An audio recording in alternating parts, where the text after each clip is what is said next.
Hit it, Phil. Can it be the breeze that fills the trees with rare and magic perfume? Oh, no, it isn't the breeze. It's Jackson time. La, da, da, da.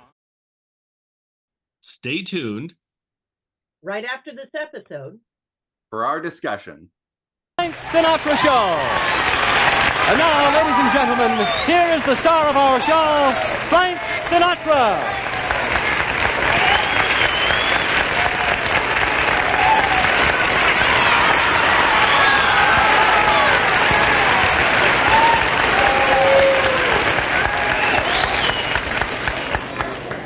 I'm sorry. Ladies and gentlemen, I am not Frank Sinatra. Explain it again. Although I must say that we do resemble each other quite a bit. I mean, we're about the same height and our eyes are blue. That is, mine are bluer than his. His are sort of a pale blue and mine are more of a blue serge. You see, they shine. And, of course, I'm a little bit heavier than Frankie. But then who isn't, you see? But, ladies and gentlemen, I did my own first TV show a week ago last Sunday. I started my season. And thank you very much.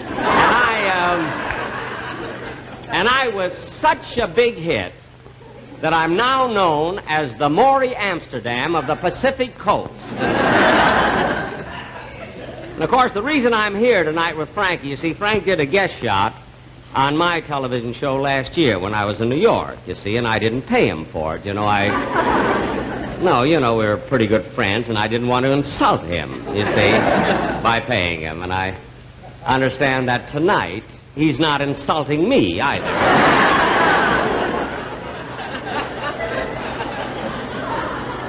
You know, a friendship like that can break both of us, you know.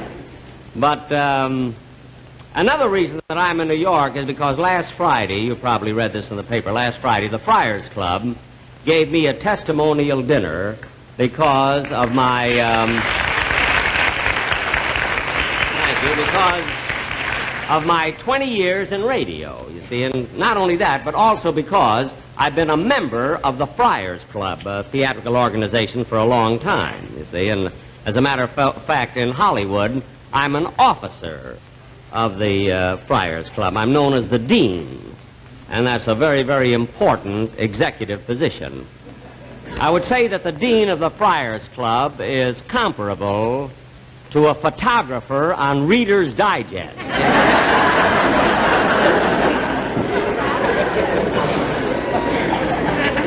But anyway, it really is a great pleasure, ladies and gentlemen, to be here. Thank you. Thank you very, very much. Thank you. It's a great pleasure, ladies and gentlemen, Say, Jack. Pardon me. Oh, hello, Frank. It's a great pleasure, ladies and gentlemen, to be here tonight. What? Jack, you know, you were only supposed to introduce me and then tell a few jokes and then introduce me, you know. Oh. Well, you see, Frank, I got to talking about myself, and I'm sort of carried away. You know how you get like that, you see. But what are we supposed to do right now? Well, we usually do a song right about here. We do. Well, unfortunately, I don't sing. I don't know. I know, Jack, but I'm supposed to sing a song here tonight. Oh, you're going to do the song, I see. Well, all right. I mean, on my show, we had a half hour. I got about 3 seconds so far.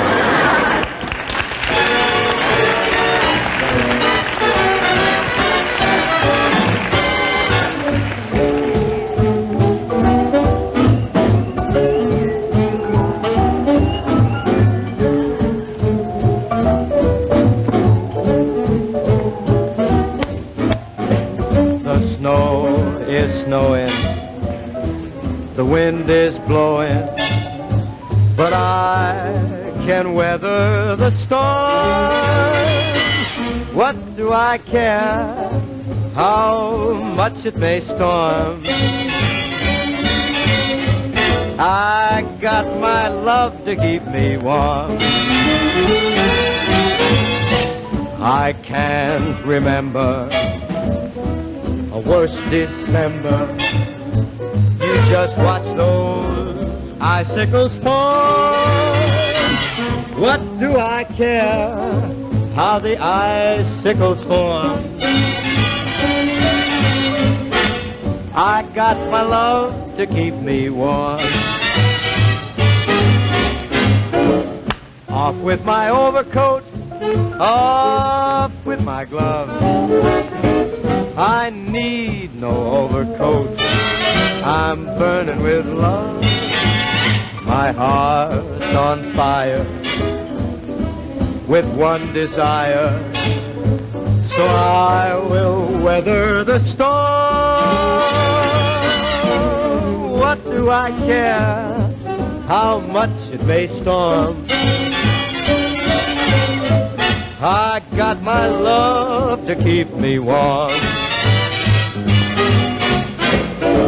Off with my overcoat, oh, hot. Off with my glove. I need no overcoat, I'm burning with love. My heart's on fire with one desire, so I will weather the storm. What do I care how much it may storm? Look at here now, I got my love to keep me warm.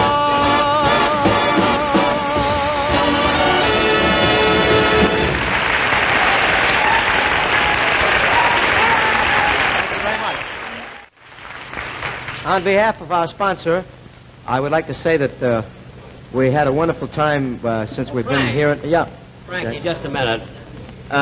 This is the only thing, there's only one thing that bothers me on this show. What's that, Jack? Well, you're mentioning the sponsors. Yeah. After all, I'm for one sponsor, you work for another. Mm-hmm. And I didn't ask first whether there's any friction, you see Oh, what I mean, conflict? conflict between the two. Oh, no, Jack. You Friction shouldn't worry is as good about as that. conflict. No. You don't have to correct me, you know. No, look, Jack. The product. My English is good as yours, at least. Jack, the product. The product is entirely different, Jack. Oh. I mean, we're on for Echoware. Echoware. Well, what's that? That's a little echo we have here on our show, and he stays on the ball every week when he hears this kind of thing go on. I wonder what keeps him so sharp all the time. Flint knives. Yeah, it's kind of cute. That's sort of an echo. Like that, huh? I see, yeah, it's cute. Whenever we mention a product, That's he right. repeats it. LSMFT. Echo. Lucky Strike means fine tobacco.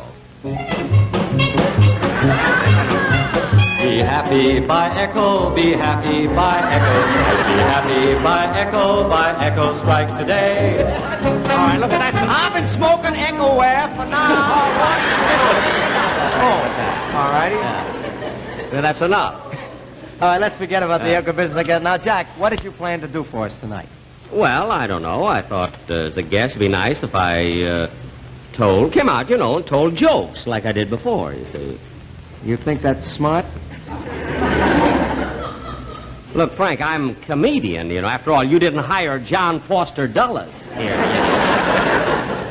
Well, Jack, what I mean is today the trend is much different than it's ever been. I mean, the comedians are more physical, like Jackie Gleason and Martin Lewis and Red Skelton. They bounce up and down, they take falls, and they're always going, you know. It's very physical. Well, I have the same system, you see, at home when I do my television shows, although I have it worked out where I stand perfectly still, you see, and the camera moves up and down, you see.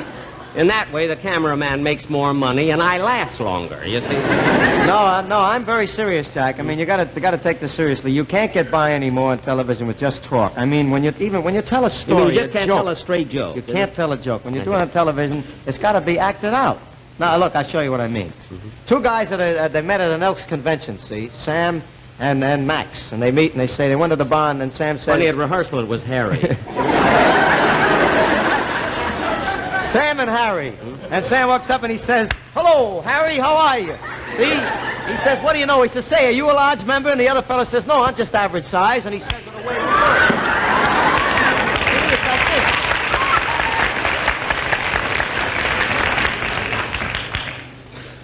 Do you still make records? Yes, of course I do. Good. Jack. What? I think, though, seriously, maybe you ought to get started by announcing. So, like, maybe You mean to be a- sort of a master of ceremony? Yeah. Well, that's the thing that I would like to do on the show, Frank, because that's what I've done all my life, even before radio. All right. I was a master of ceremonies. Now, who would you like me to introduce first? June Hutton. June Hutton, I see. All right. Now, what would you want me to say about her? I mean, you know much more about her than I. Well, when introducing June Hutton, I would say something like, ladies and gentlemen, we're very fortunate tonight having with us a young lady who has provided us with many, many pleasant vocal moments from show to show.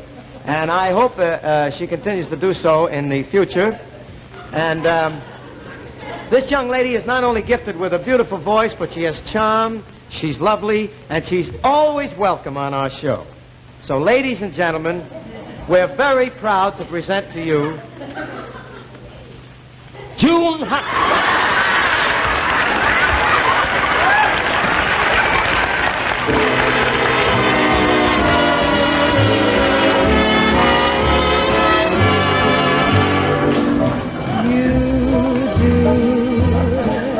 Something to me, something that simply mystifies me. Tell me, why should it be you have the power to hypnotize me? Let me live beneath your spell. You do that, who do that, you do so well.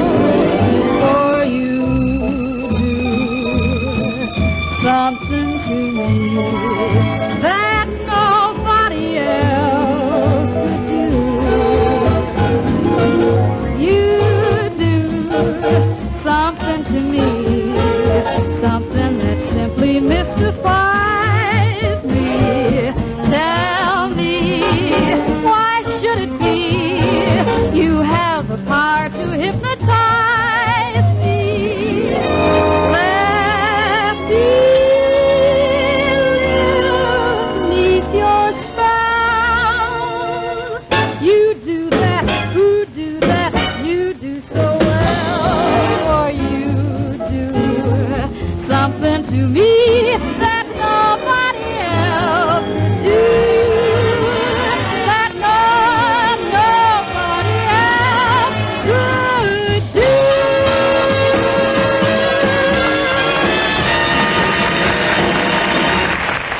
Yeah, man.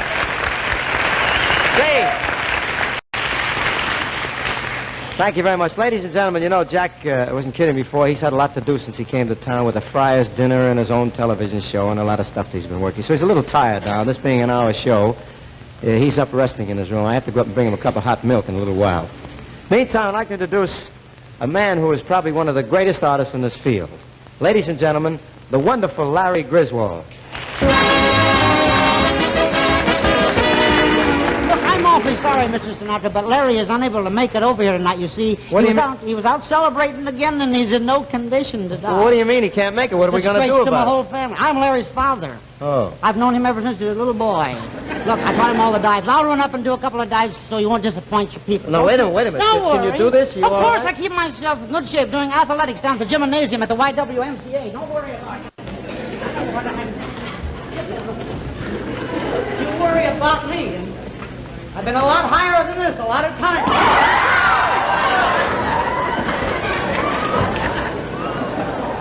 Hey, Bub, watch who you're pushing around. I don't mind anyone shoving, but don't push me. Shove a little bit. First, I better try out the board for springing.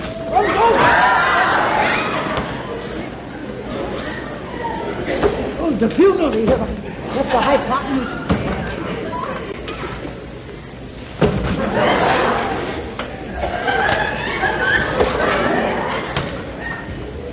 a little narrow. I missed my step. Well, I'll start off with a swan dive and then lead up to the more complicated maneuvers.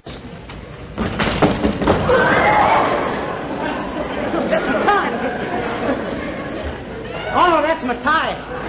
Well, can't I have clothes on? Boy, that scared me, too.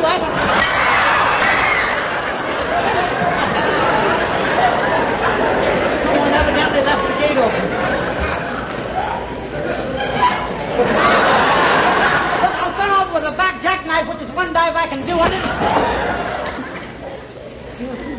You don't all dive, you got to concentrate on just two things. Control! That's both of them.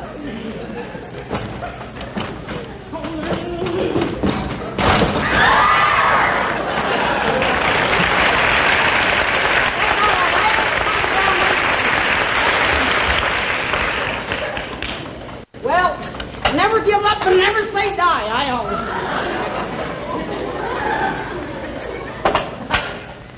Look, skip the preliminary dives. We'll start right off with a full twisting 1 1/2.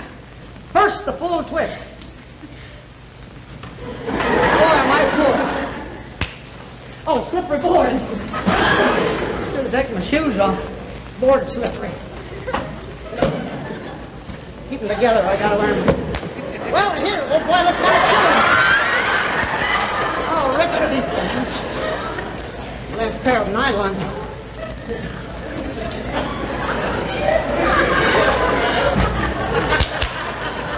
No.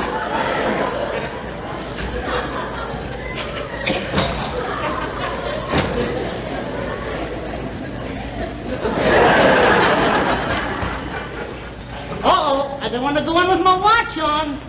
Wouldn't want to get that baby wet.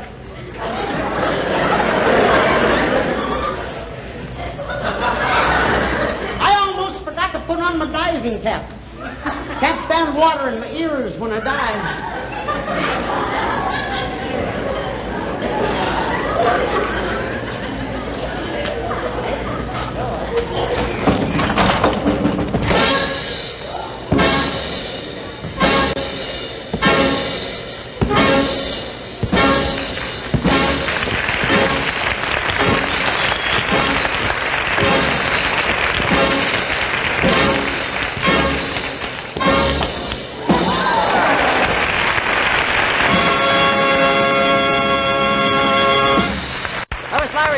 Isn't he wonderful? Just great. And now, we have another very unusual artist with us tonight. Although he's just a 10-year-old boy, he's been acclaimed everywhere as one of the outstanding violin virtuosos of our time. His recent appearance at Carnegie Hall has won much praise, high praise, from all the critics. Ladies and gentlemen, Master Charles Castleman.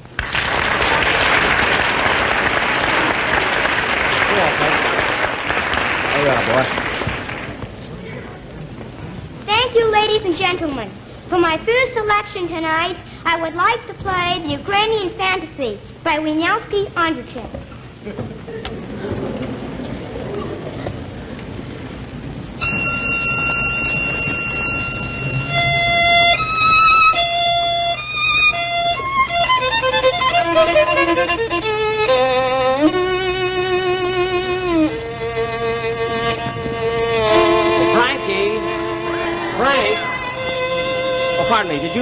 Did you see Mr. Sinatra in this? Oh, yes, he went out that way. Oh, he did? Oh, thank you.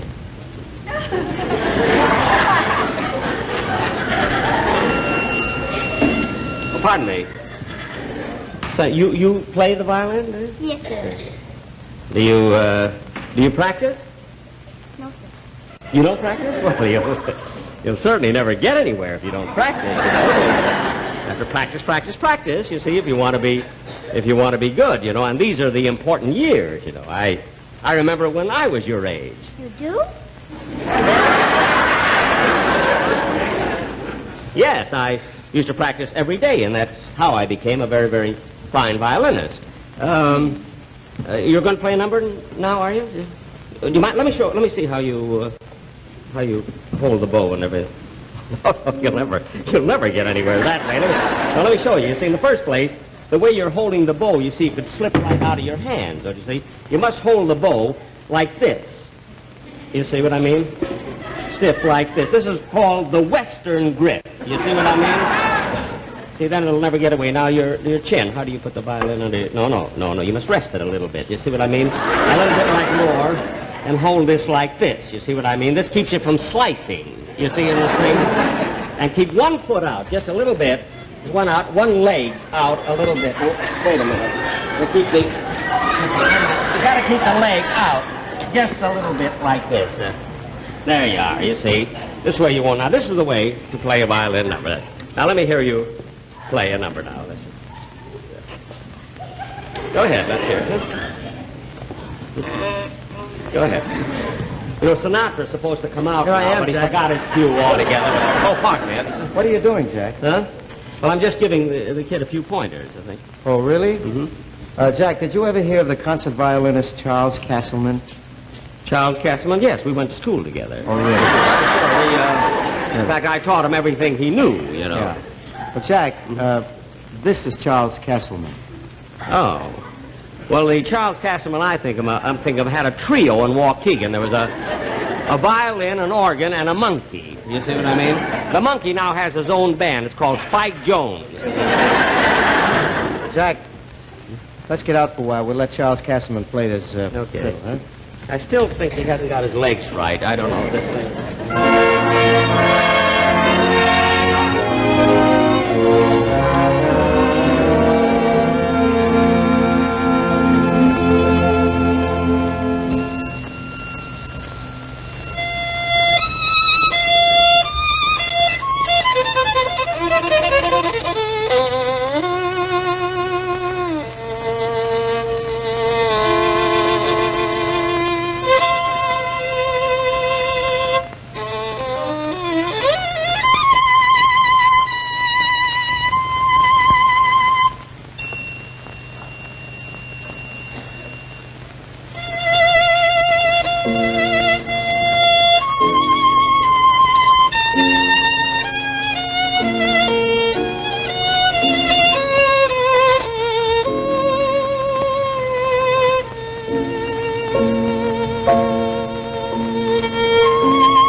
concerto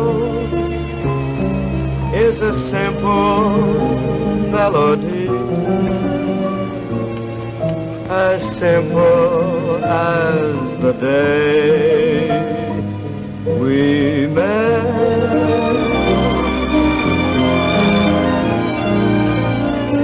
My concerto isn't meant for Carnegie,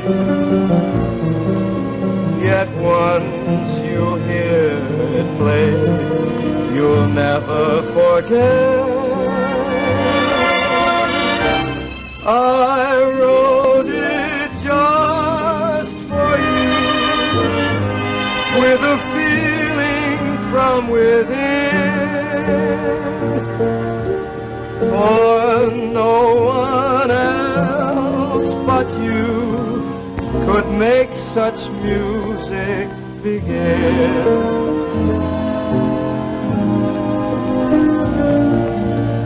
My concerto is a love song from the start, and when you hear my song, you'll hear my heart.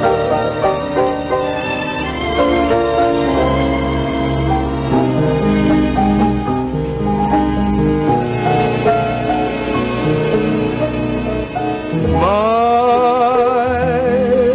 concerto is a love song from the start, and when you hear my song, you'll hear my heart.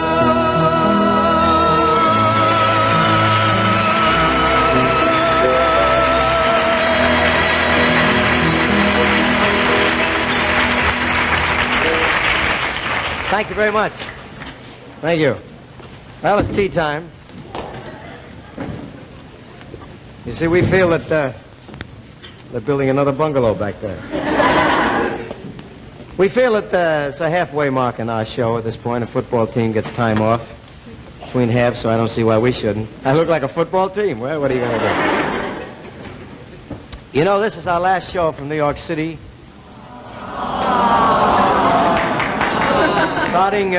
Starting next week, our program will originate from Hollywood, the land of the sunshine. Sunshine! Hey. I understand one day last week they had 8 inches of sunshine out there. But I'm looking forward to the trip back because we're planning to fly the southern route. See, when the plane flies over Washington, I want to wave goodbye to some of the money that we're leaving back.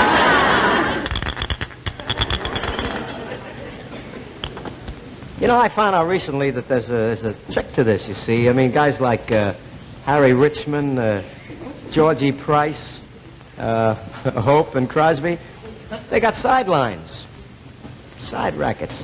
Crosby's got an orange juice business. Hope has oil wells. I got a trunk full of old bow ties. And speaking of money, our guest tonight is not exactly destitute himself. You know, Jack goes around and he tells everybody that he has something put aside for a rainy day. It could pour for 40 years, and he'd still be drier than a cow in a Kansas Dust Bowl. There's a bad joke. Well, what are you going to do? And it was such a long time getting around to a bad joke like that. Of course, there are other things in life besides money, but it takes money to get them. You know, it makes you a little nervous. Anyway, it'll be nice getting back to the coast for a change. I mean, last season we did all our shows from here and a few this year, and I think that our New York fan club deserves a rest. See? Down, Spotty. Matter of fact, we got a note from our Hollywood branch, and they're raring to go. They've been practicing by getting autographs from Champ Butler or a couple of those boys out there. See, they stay in practice. You know, it's amazing how wonderful these kids are, really. They wait around, like, for instance, on a pouring rainy day. They wait for 6 hours for an autograph, and finally, when they get up real close to you, some little guy looks, he says, this guy's nuttin'.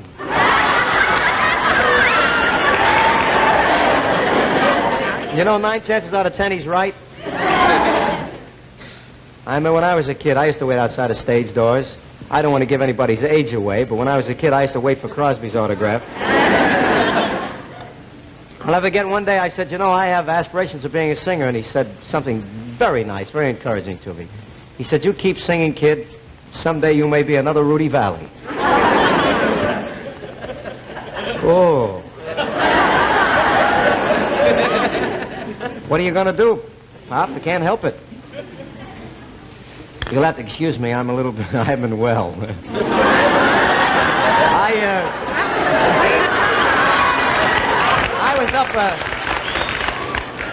up a little late last night. Jack Benny invited me to a party. Party? I should have known what kind of an affair it would be when he brought his fiddle along. He told me that they were very, very dear friends of his, and it was going to be a lot of fun. It was some little place over in Jackson Heights, and it's called the banquet room of Kozlenko's Bar and Grill. It's in the back, you know, where they have the weddings. And it's on Queens Boulevard, right next door to Zabrisky's Bowling Alley. And Jimmy Prost's a saloon over there where Gleason hangs out. Well, when we got there, we were a riot tonight. We got there, the party was on the way, and you should have seen the ball that they were having. I gotta move the stool now.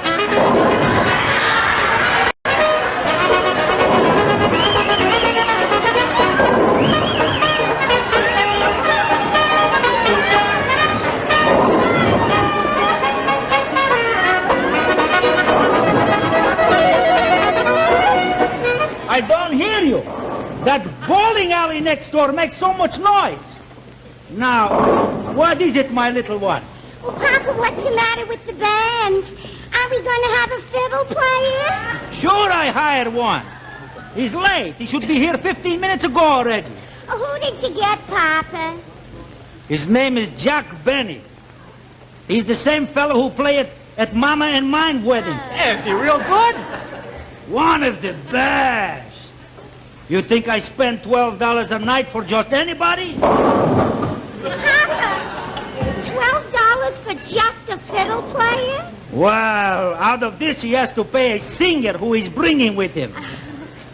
Well, we'll get...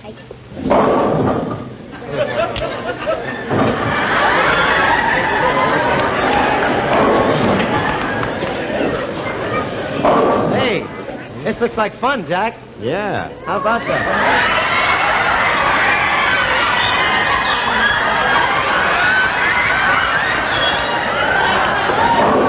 We're gonna have a ball, aren't we?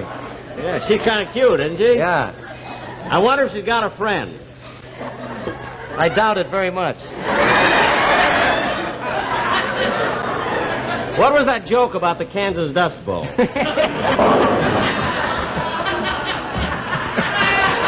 That was before her. Oh. Hey, there's our host, Pulaski. Hey, Mr. Pulaski. Hello. Oh, hello, Mr. I want Benny. you to meet Mr. Sinatra. How do you do? I thought you were going to bring a singer. Well, he is a singer. That skinny little thing? Well, I mean, everybody can't be Alonzo.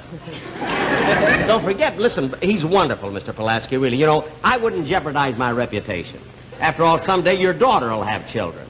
And when they get married, I want their business, too, you know. Well, maybe you're right. Oh, and remember another thing. The musicians only get 2 sandwiches apiece. There's no limit on the coleslaw and the pickles, though. Oh, coleslaw, pickles, all you want. Hey, Jack. What? Jack, what's going on here? Well, Mr. Pulaski, you know, as long as we came over as guests, he wanted to know if I play a violin solo, and maybe you'd sing a song for him. Oh, no, Jack. I'm rather tired. I don't want What? You know sing? Listen, for 2 sandwiches? I'll give you 3 sandwiches. What's it? I'll give you one of mine, you know. All right. What is that? That's a bowling. That's a bowling alley. Oh, that's the Brisky's bowling alley next door. I played for his wedding. Oh, you too. know him, too? Yeah. I brought Lanny Ross with me that time.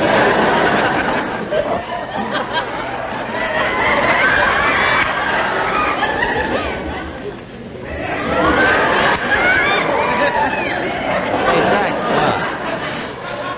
You know, I guess I'm not as healthy as I think I am. What do you mean? That's the second time that vulture came down to take a look at me. Well, look, let's congratulate the bride. Yeah, huh? that's a good idea, yeah. Okay. Thanks. Congratulations. Oh, thanks very much. Thanks. Say, Jack. Jack, what is this bit they're doing here? Well, you see, at Polish weddings, Frank, you see, they never give gifts. They always give money. See, they send the money in envelopes. Say, that's wonderful. Yeah. I think I'll contribute something to the bride.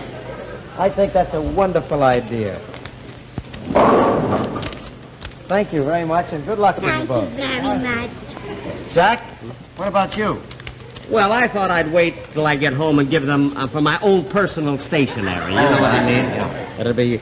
well, congratulations, Miss... Oh, Louise, Stella, Marie Frances Toplitsky. Say, Jack, by some strange coincidence, those initials spell LSMFT. What coincidence. My sponsor arranged it, the whole thing. Be happy-go-lucky. Oh, thanks very much. You're welcome. Listen, do you want to dance? If you want to dance, I'll watch the money. I'll watch the money. You dance. No, it doesn't make any...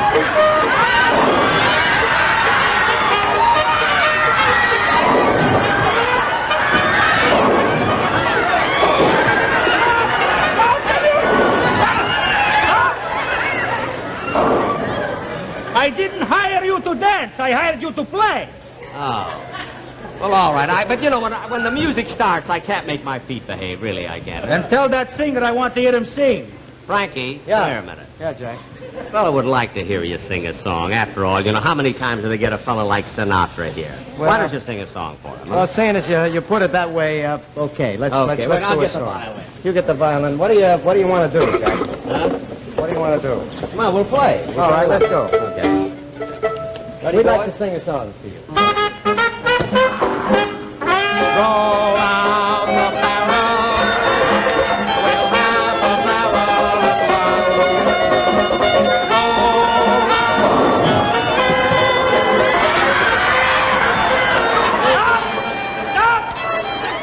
Stop! You call that music? What are you talking about? We just nearly got killed. We nearly had an accident here with Yeah. a bowling ball came in there. That was no accident. They aimed at you. You're both through. Here's your $9. Wait a minute. You promised me $12. 3 for the singer. Jack, how could you do such a thing? Inviting me over here and tell me it was a party and then selling me out for $3. Frank, I tried to get you 5, but he wouldn't budge. Well, you're both fired. Take your $9 and out. I'm sorry, Frank. That was the best I could do. That's all right. Well, let's get out of Okay, here. come on. Let's go. Gee, Wait a minute. Now, wait a minute. They promised us the sandwiches. And they said there was no limit to the coleslaw and the pickle.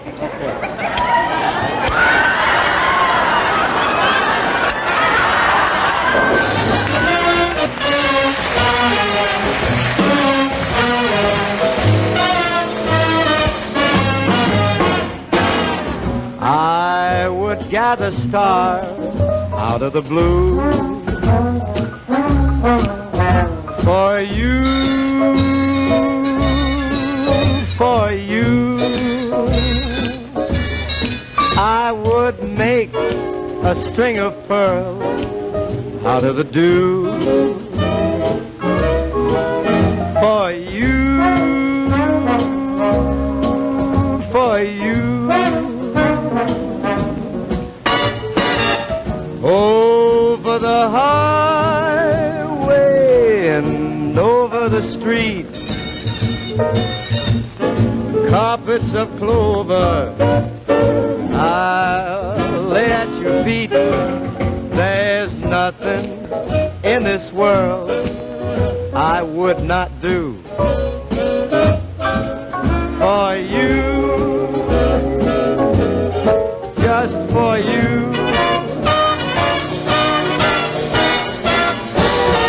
Over the highway and over the street, carpets of clover I'm gonna lay at your feet. There is nothing in this world I would not do, baby, for you, just for you.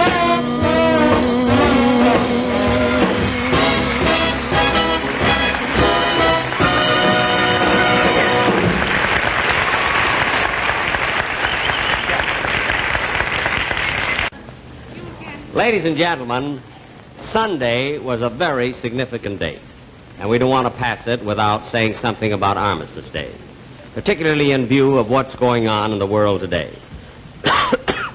Back in 1918, Armistice Day meant the end of a war. but it has come to mean a lot more than that.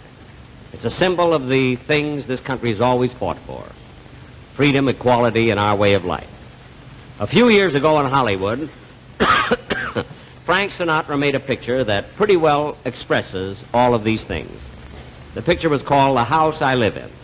And anything it had to say then, it still has to say right now. Ladies and gentlemen, The House I Live In.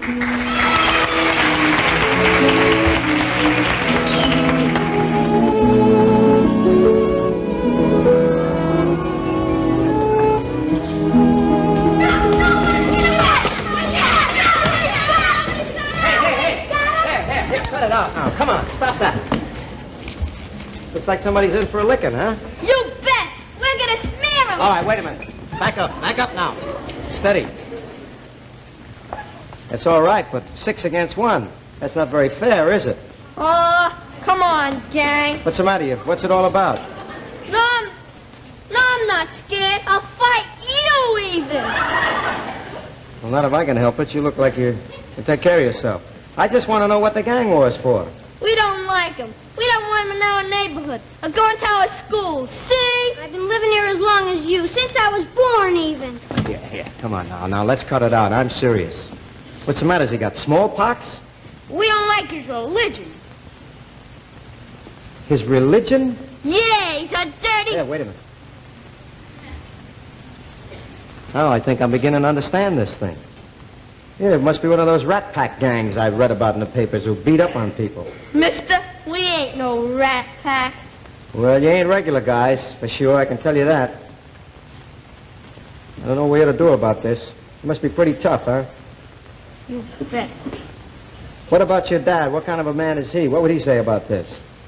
My pop's so tough, he'll smear you. He would, huh? He's a pretty tough guy, huh? You bet. He's a sergeant in the army. He was wounded in Korea. Oh, he was wounded, huh? Say, I'll bet he got some of that blood plasma that you've been reading about, with the Red Cross. You bet. It was hurt so bad, he had to get it 6 times. He told me even. 6 times, huh? Son, anybody in your family ever go to the blood bank? Your mother and father both. Hey, it's pretty serious. You know, it could be that his father's blood helped save your dad's life. That's pretty bad, isn't it? What's bad about it? Well, don't you see? His father doesn't go to the same church as your father. Now, you think maybe your dad would rather have died than to take blood from a man of another religion? Would you have wanted him to die, or your mom? No. Well, don't you understand, fellas? Religion doesn't make any real difference. God created everybody. God didn't create one people better than another. And people worship God in different ways all over the world. Many, many different ways. Now, my father came from Italy, but I'm an American. But should I hate you because your dad came from Ireland or Sweden or Holland? Now, wouldn't I be a fathead? You guys, by chance, remember anything about Pearl Harbor? You ever read about it or hear about it? You bet I did. My Uncle Mike was in the Navy. Oh, he was. Now, did he ever tell you about a battleship, Jap battleship called the Haruna? No. Let me see if I can remember. It seems that the Haruna was raising the dickens with our boys, and one day one of our planes sighted it and got right over it. And you know what it takes to bomb a battleship, fellas? It takes teamwork and a lot of guts and know-how. And one of our planes got over it and dropped a big 500-pound bomb right smack in the middle of it. And everybody in the United States kind of threw their head back and felt a lot better about that. Now, the pilot of that airplane was Colin Kelly. He was an American and a Presbyterian. You know who dropped the bombs? A boy from Brooklyn named Meyer Levin, an American and a Jew. Now, do you think maybe they should have called off the whole bombing raid because they weren't of the same religion? Do you? Of course not. Don't be silly. And don't let anybody make suckers out of you. Use your good heads. And let's have no more of this fighting. Well, I'll see you around. I gotta go to work. What do you work? I sing. Oh, you're a kid. I'll tell you what. You just stand right here, and no hissing allowed.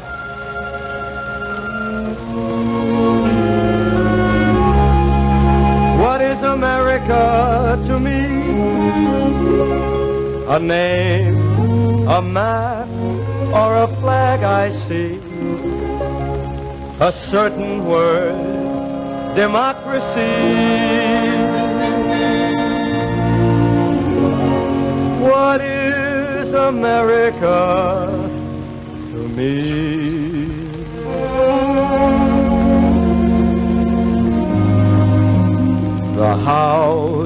I live in, a plot of earth, a street, the grocer and the butcher, and the people that I meet, the children in the playground, the faces that I see, all races and religion. That's America to me. The place I work in, the worker by my side, the little town or city where my people lived and died, the howdy and the handshake, the air of feeling free, and the right to speak my mind out. That's America to me.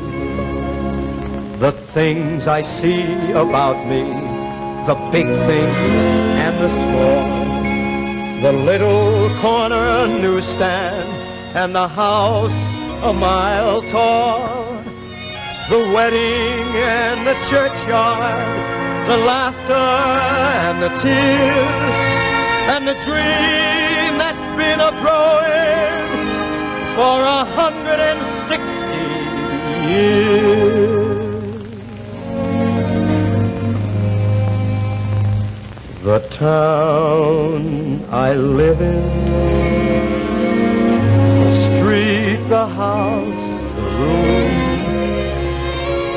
the pavement of the city, or a garden all in bloom, the church, the school, the clubhouse, the million lights I see, but especially the people.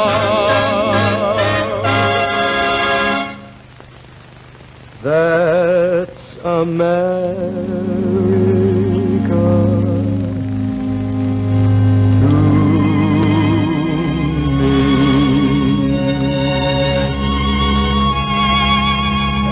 Well, I'll see you around, boys. Bye now.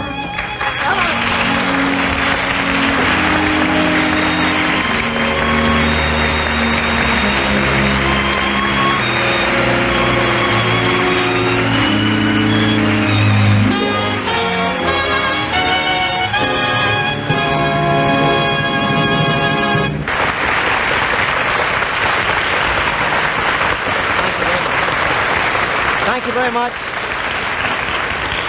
Thank you very much, ladies and gentlemen. That's a fine piece of material. I wouldn't mind doing that every week. It's such a great piece of material. I'd like to thank Jack Benny for doing such a wonderful job for us tonight, considering he didn't get any money for it. So, ladies and gentlemen, will you help me thank Mr. Benny, Mr. Jack Benny, for doing such a wonderful job.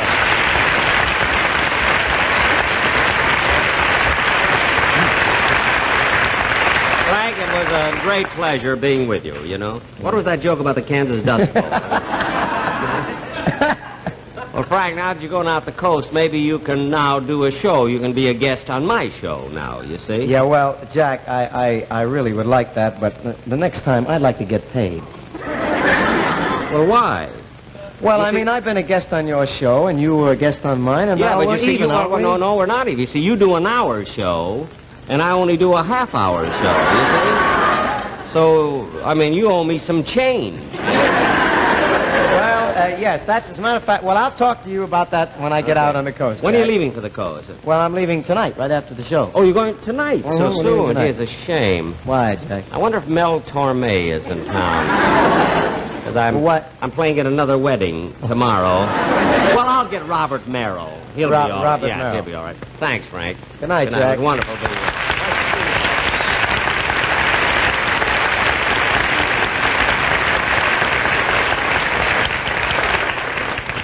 He's just about the nicest person I've ever known in all of show business. He's a real wonderful guy. Ladies and gentlemen, next week we have, on our show from the coast, we have two wonderful people whom we used last year. And I'm deeply proud because I rooted so hard. We have the manager of the year, Mr. Leo DeRocha, and his lovely wife, Lorraine Day. So we have DeRocha and Day And we may needle the Dodger fans a little bit. But we hope to have some fun. And in future weeks, we'll have a visit from Bob Hope and people like Lucille Ball and Desi Arnaz and Dinah Shaw, possibly. We'll see you all very soon, so keep watching and drop us a line if you'd like to hear any particular song. Good night, and bless you.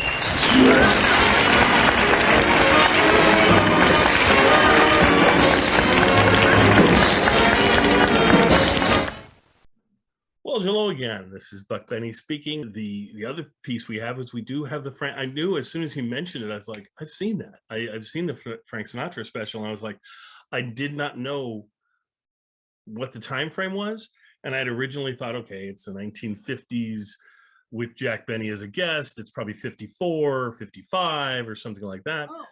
But it was 51. Crazy. And so this is really early, and it made sense. When I watched it again, I was going, oh my gosh, yeah, I should have recognized, because Frank Sinatra, he's such an interesting guy. He had two distinct looks. I mean, people age all differently. Some people look the same. I mean, if you saw me as a baby and you saw me now, you'd go, oh, that's the same guy. I mean, he never changes. In fact, he's looking more babyish all the time in his hair. But anyway, but Frank had two distinct looks, I feel like. He had this really thin look of a young guy with a lot of hair and the whole thing, and his teeny bopper sort of look. And he had that from the early 40s when he first appeared all the way up until about this time, 51-ish sort of. He still looks like young Frank Sinatra, but by 54, 55, he's going to look completely different, like a older Sinatra, that whole look that he keeps the rest of his life, kind of puts on a little more weight and things, and just has a hair change, the whole thing. And it's just interesting to see how quick that change would happen. I didn't realize that even in 51, he would look like this. So you have a chance for a real young Sinatra in this. And Jack appears, and we'll get into it. So why don't we start off with John, since we're chatting back and forth anyway. What did you think, John, of this episode, and what stood out to you? And go ahead. In general, I thought this was great. I loved the whole episode. I'll work backwards. So it ends with... Well, can I interrupt for a second? Oh, sure. I will say, if John had not gotten back to me, we would have talked about the first 13 minutes of the episode, and that's it, because it was broken into 3 parts, and I joined them all together, but I sent out the wrong copy to these guys. So hopefully they've all watched the whole hour and not just the first 13 minutes. But anyway, back to John. Yeah. Well, those are a great 13 minutes, but yeah. I'm going to start with the end, because when I was a youngster, I had a set of cassette tapes with old-time radio shows on them, and one of them had a radio show that played the soundtrack to The House I Live In as part of a different program. So I was quite familiar with that. I probably heard it, 20 times, right? And me and my brother would always laugh because he's talking about intolerance, and then he says those dirty Japs, So like, what is this? And I did, at that time, I was not that familiar with even Frank Sinatra or anything like that. So it was interesting, because I knew that so well, to watch it, and I was like, something's not right. And it was only when he came out at the end and was wearing that jacket that I realized this was not a clip from the film. They recreated it on the studio doing a live version. So I thought that was pretty interesting, because it's, obviously they're using the same script, but they're doing it live. So I thought that was really interesting. Before that, Frank Sinatra mentions some comedians that he calls physical comedians, Jackie Gleason, Dean Martin, and Jerry Lewis, and Red Skelton, who I don't think many people have forgotten. They're not that obscure at this time, but I don't really think of them really as physical comedians. This guest, what's his name? Larry Griswold? Oh, yeah. That's the physical comedian. I did not know who this guy was or what was going to happen, but those Pratt falls, it's amazing that the falls look so real, and yet obviously they're so controlled. It was really impressive and hilarious. So I thought that was awesome. But as a Jack Benny fan, my favorite parts, of course, was the Jack Benny parts, the opening. I thought it was so funny. Yeah. Oh, and for people who are not as deep Jack Benny fans as I am, LSMFT stands for Lucky Strike means fine tobacco, which was Jack Benny's sponsor. So there you go. Yeah, you're trying to bring him back. That's good. That's good. Kathy, what were your thoughts on this one? Well, I'm so grateful to have been able to see this show because I find that Jack's first television episode, which was in October 1950, and we're sure this is the next year, October 51. We're pretty okay. It's because we don't have access to a kinescope of Jack's second television show, which would have Frank Sinatra on it. But the difference in pacing, I thought this was fascinating. And I find Jack's first television show to be kind of very ambitious, overblown, stage bound, and kind of slow. As much of his early television work is kind of slow. He comes out on the stage and he talks a bit, and then they go do a skit. And so I was really impressed by the quicker pacing of this show. That reminds me of what Benny's television shows would be like in a couple seasons. Well, I think we can place this exactly, Kathy, because I believe Jack had done exactly 5 episodes of his show. He'd done the first 4 from the first season, okay. And he'd done his opening episode that exists, I mean, that we can watch, which was the one with the hillbilly sketch, which is the first episode of the second season. Yeah. And then this happened right after that, before he got to his second episode of the second season. I was both impressed by the quicker pace, and I wanted to say to Jack's producers, get a quicker pace. It's better. But I was also really impressed by the staging that Jack and especially in the opening, that so much of it is meant for a little tiny box square television that you see, Jack standing very close to Frank, instead of the sort of wider, we're going to fill the whole proscenium arch, how they did the Benny shows. So I like that. And I was very amused by when Frank goes to sing his first song about Christmas, that he takes his suit jacket and buttons it up at the top, and it looked really stupid. And I enjoyed laughing. And that set with a winter wonderland, that was great. Oh yeah, yeah. Well, I was amazed. I didn't realize that Frank Sinatra had his own show at this point in time, and so this was I don't know if it was a weekly show or. Apparently, it was a weekly show, which was an awful lot. An hour weekly show. Yeah. So many early performers burn themselves out. Right. So I can see how they're trying to make it very much a variety show. Somebody sings, somebody does a skit, somebody else sings. But that was an awful lot to produce live back in the day. So and it was, that part was it was well done. Yeah, it seemed like I would have accepted this as a once a year special or something. That it seemed that good. But so, weekly is. Yeah. It'd be interesting. I'll look through and see if there's other episodes that exist that I can look through, because it'd be interesting to see if they keep up this caliber, if this was an anomaly or anything. Terry, what were your thoughts on it? There was an awful lot going on here. I'll just start going down my list of notes. Go down your list. Jack says in the opening that people call him the Maury Amsterdam of the West Coast.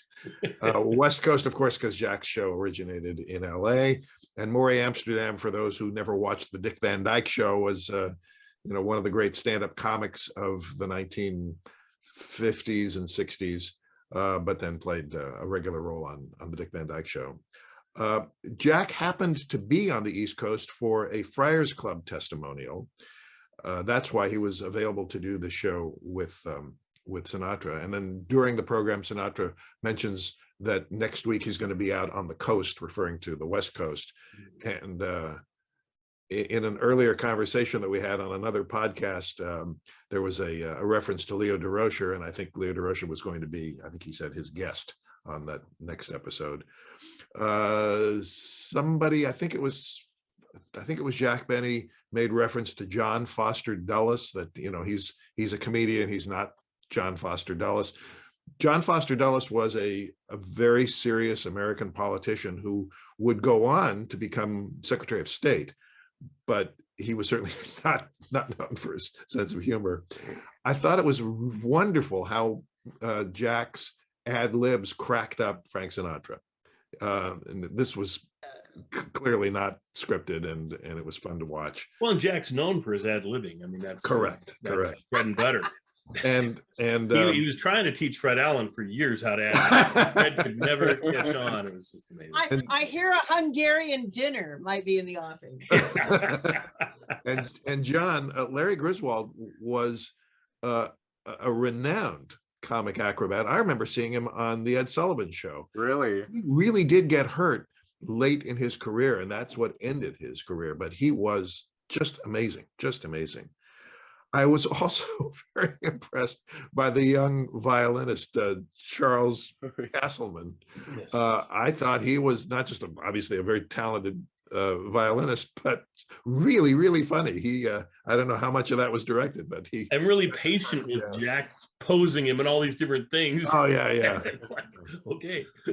I noticed an uncredited featured player in the wedding sketch. You could remember him if you were, as I am, a fan of Barney Miller, and because he had 2 different roles in 4 episodes. And the actor's name, he played the father of the bride in the wedding sketch, and the actor's name is Harold Stone. And in another conversation that we will have about Jack Benny, we'll talk about Jack Sue, who was also, of course, a regular on Barney Miller. So I did not know that, I did not expect to see Harold Stone in this. And then that's why I picked it. I wanted a Barney Miller day, and so we thought we'd. Well, you pulled that off. And then Kathy, as you mentioned, and John, as you mentioned, there was the House I Live In sketch at the very end, which was written by the great American playwright Albert Maltz, who would become. He wasn't yet part of the Hollywood 10 in 1951. I think that was after. Well, they wouldn't have played this if he was part of the Hollywood 10. This well, that's right. That's right. Of course, he wouldn't have been allowed to be on the network.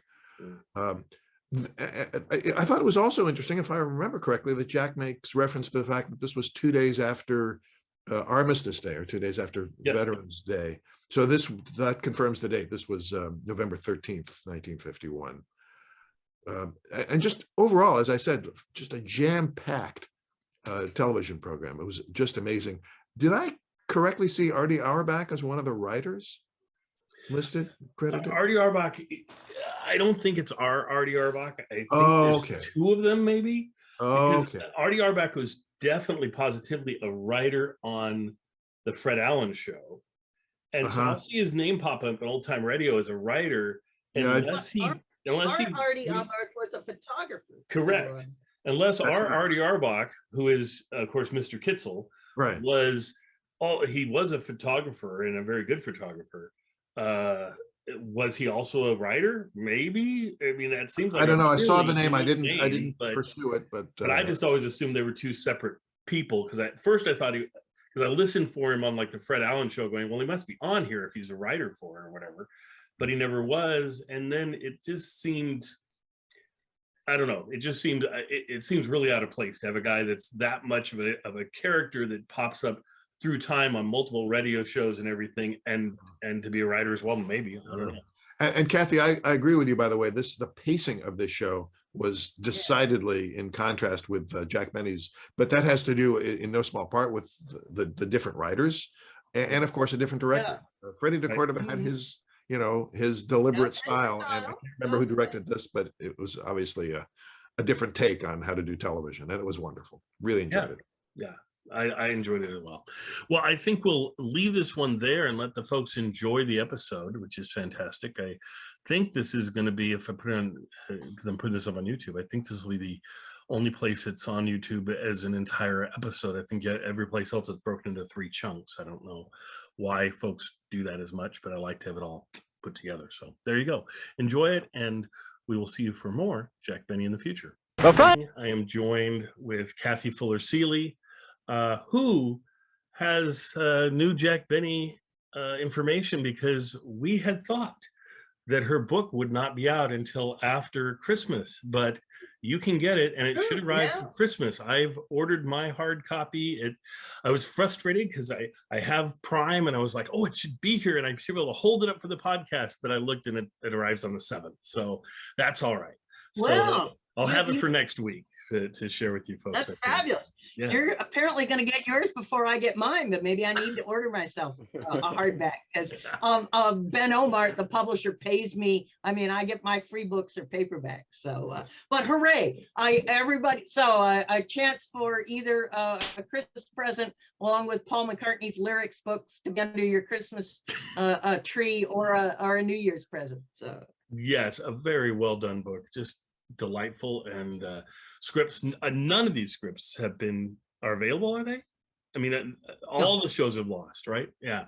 So right. Crazy. Exactly. Yeah. Last time we had one, the very first episode, that I thought was brilliant for her to present, because it was so historic. And then, but this one, every single one will be one that you've never ever heard before, and you can't hear. And so yeah, but readers will enjoy it because it's filled with experimentation, as well as Benny and Harry Kahn, his writer, really start to get their act together. So it starts to sound a bit more like Jack Benny shows. They do their first film parody, which is quite good. Mary takes, although she has a little, some bumps and hiccups on her way, she becomes, by the end of this next 13-week stanza, a real part of the show.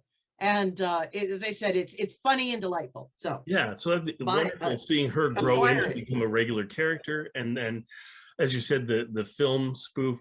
Now, are there multiple film spoofs, or is there just one in this volume?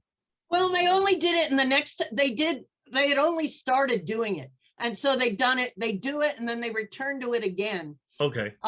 In the same way that later they'll keep doing Buck Benny week after week after week. So they're doing it, and the character who they will continue to play with in the next 13-week stanza is Lionel Barrymore's character of Kringeline, the accountant. This old man, if you've ever seen the movie, he's old and he's been and he's dying. He's only but he manages to come into to steal a whole lot of money from his corrupt employer, and so he's suddenly energized, and he's going to go out on a bang, putting on the town in Paris with Joan Crawford by his side. But they turn that into a fabulous continuing joke on the Benny show. A Kringeline will just burst into scenes, and he'll just say, "I'm Kringeline, and I have 2 minutes to live. I have 2 minutes to live."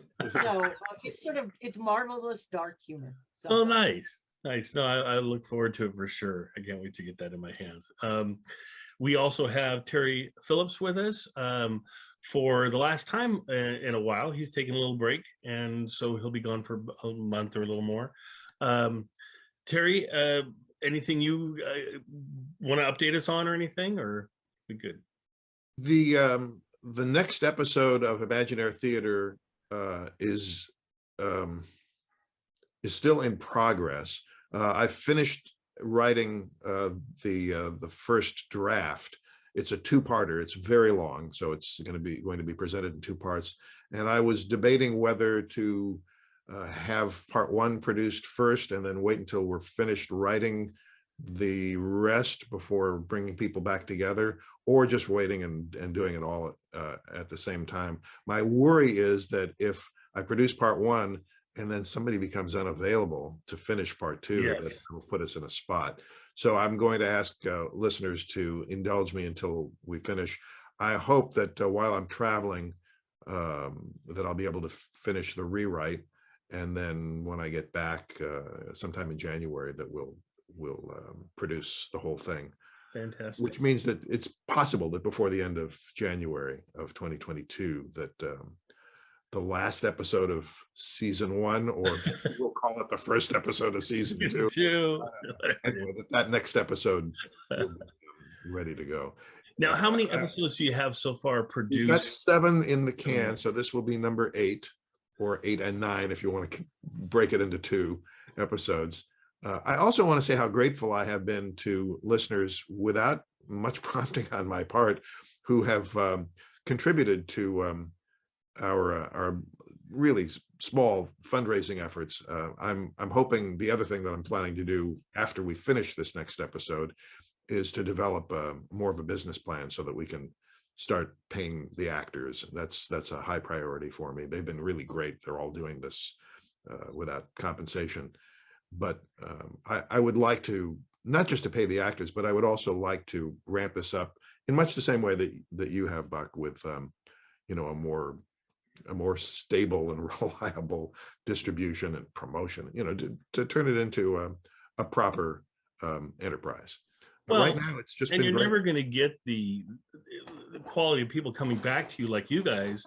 If I didn't pay you anything, would you ever show up? I don't know. I mean, the hundreds of thousands of dollars that I have flowing out to you folks is just. I want to tell you, I could not. You keep haven't up got the your payments check on yet? What my- are you talking about? could not keep up the payments on my yacht without the money from this. I guess I get paid in Jack. That's good. You can make some great funny jokes. That's the only Jack I'm gonna get out of it. So. That's right. We're all gratis here, folks. It's the way we are. But I think, Terry, the work you're doing is fabulous. And I was just thinking, for someone who hasn't tuned into imaginary theater, they could listen to about a show a week from now until, and right about the time they're done with the last one, you'll probably will be about that time having the next one ready to go. So. Yeah. So that would be great for them to, and what a wonderful thing to sink into would be that, to sink into your series. I think it'd be great. Thank you very much. You're so welcome. Question, I'll delete this part if your answer is no. What if I presented them your shows once a week up from now until, you know, almost till you get back? Would that be an okay thing to me to do on my podcast? Sure. Okay. How could I say no to that? Okay, because I figure, you know, it's absolutely 4,000 or more people that maybe haven't heard it. I don't know. Great. I know some of my listeners have tuned in across and gone there, and that's great. But I know some of them probably haven't. So yeah. And you know, without assuming too much here, I believe they will all hold up over time, even though some of these were written to be somewhat timely. My hope is that they'll hold up over time. Well, I think so. I think they all hold up really, really well. And I think there's such a diversity there of subjects and things and genres that I think it's a fun thing to present. So I'd love to do that. So great. Thank you very much. I can definitely do that. So because they've already heard, like we did that with one of yours. I think we presented the Western or something. Yeah, I think that's right. Yeah, but that's been a while, and so I think we'll just go through from the first one and just work our way through. And by the time we're done, hopefully you'll be ready for another episode. I'll try to tune in while I'm traveling. Yeah, there you go. There you go. Maybe I'll do really poor intros to them. I don't know. We'll see. But I mean, you kind of do intros to them automatically built in anyway. Hey, if you don't do well, I'll fire you and hire John. There you go. You don't have to pay me. There you go. I'll pay John twice as much as I'm paying you. That's great. And we also have John here from John Henderson from This Day in Jack Benny. And anything new going on with This Day in Jack Benny, or any new news for you before we well, actually, in addition to This Day in Jack Benny, I've got a couple other old time radio show podcasts. So I just after a hiatus, I just restarted a Theater of Thrills, which is all those spooky old radio shows. And I have a bit of fun doing a silly intro to those. So that's lots of fun. And then I also have a podcast called Bible Broadcasts. And so we're just starting the Christmas episodes. So in addition to, you know, the story of Christmas, there's also a bunch of Christmas carols, which everybody knows and loves, all from old time radio shows. So it's been a lot of fun getting those ready and all that. Is Christmas a big time of year in the Bible, or? Yeah, I think there's some birthday, I think, around. Yeah, something there going on. Yeah. Okay, that's fantastic, John. All right, well, let's get into this episode. This week, I grabbed it for a reason. We did a recreation recently, and in the recreation, Jack talks about some upcoming projects. He has some things going on. He says he's going to be on the Frank Sinatra television show, and he says that he's going to have a roast that's going to be about him. I have the roast, so we'll be presenting that at some point. It's just the audio, of course. And who knows, I'll talk to my team and we might even do an intro for it, or I'll just do an intro. And then Wow. Now, for something very special, Kathy, what do we have now? We've got a trailer for our upcoming episode. Wow. John, do you like trailers? Ooh, do I? All right, let's see it. Who's there? I'm from the makeup department. Well, come on in. Well, are you my little friend? Oh, it's about time you got here. Well, I've been busy. There are other television stars, you know. No. Well, who are you just working on? Gene Autry's horse. Well, wash your hands and start on me. You're all right. Now what are you doing? I'm just trying to see whether you have a round face or an oval face. Well, this is a surprise. What'd you find out? My fingernails need clipping. Look, never mind the joke. Now start putting on my makeup. Yeah, all right. And hurry it up. I've only got about 5 minutes. Well, this is going to be quite a problem. Why? You've got one wrinkle there that looks like Benedict Canyon. Now cut that out. Well, I can't cut it out, but I can fill it up. Jack, how you coming? George, did you find Gracie? Not yet. I can't understand it. Gracie was here yesterday for rehearsal. She knew the show was on today. Now, where in the world could she have gone? Don't try to understand Gracie. She might be in Montreal by now. In Montreal? When she left the house this morning, she said she was going out to buy some Canadian bacon. But Gracie thinks to get Canadian bacon, you have to go to Canada? I once told her I liked Philadelphia cream cheese. I didn't see her for 2 weeks. Oh, brother, what a woman.